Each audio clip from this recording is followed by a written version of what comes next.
But on that note, let's shift focus and get in touch with the management of Hindalco Industries. We have Satish Pai, the managing director, joining us on the show. Good morning, Mr. Pai. Before we talk about your earnings, let's talk about some macro variables. US has now imposed a 25% import duty on aluminium. What kind of impact will this have on global aluminum trade balance, and consequently, where do you see global aluminum prices headed in the year that's ahead of us?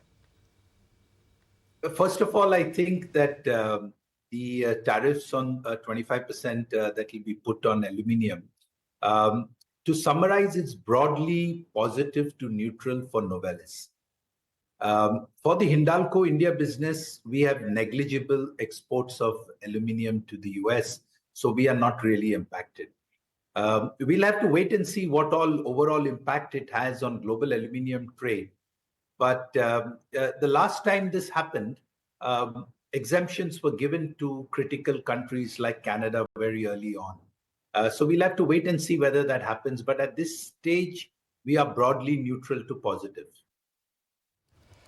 Hi, good morning, Mr. Satish. This is Shrishti also joining in. But the Trump has categorically stated that no exemptions will be granted for any company, any product whatsoever.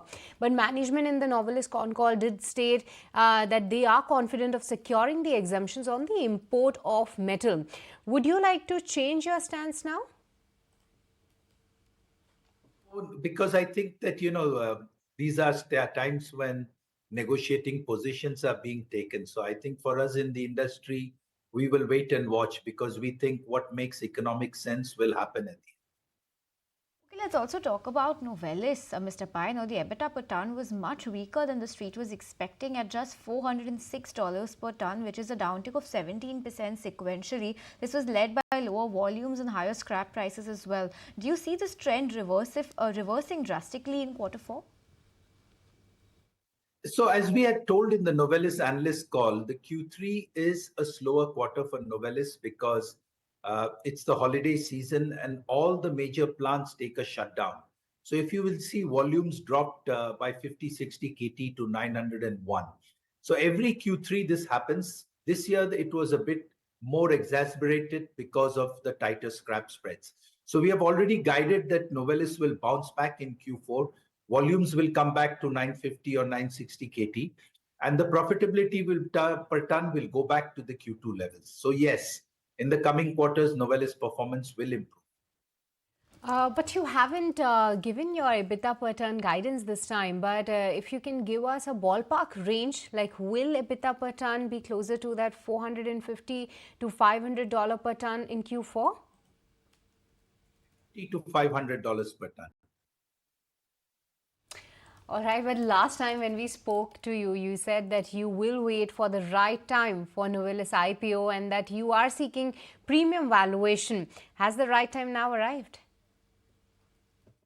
Not yet.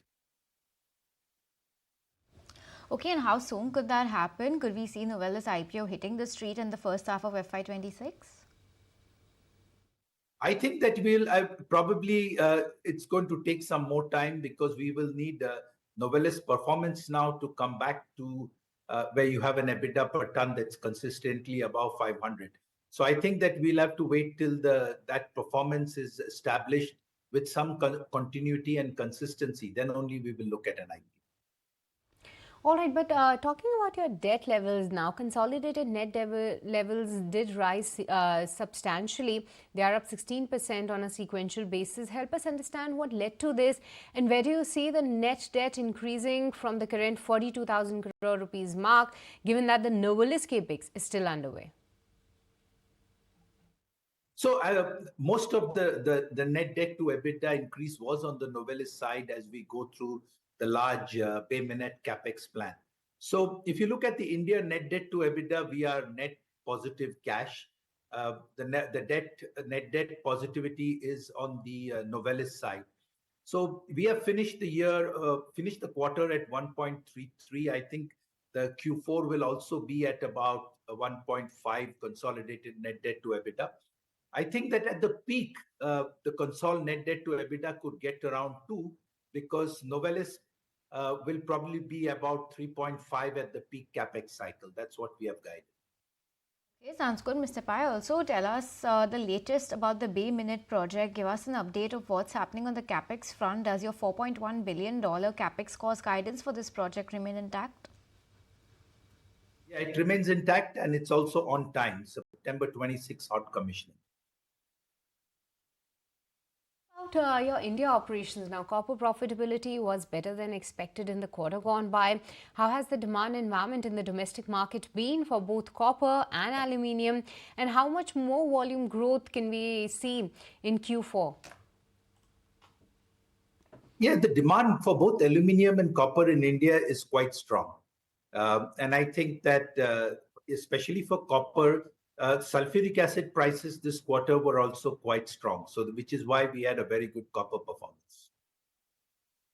Pai, on that note, we'll let you go. Thank you so much for speaking to us at ET Now. That was the management of Hindalco on the back of its Q3 earnings. That stock absolutely flat in today's trading session.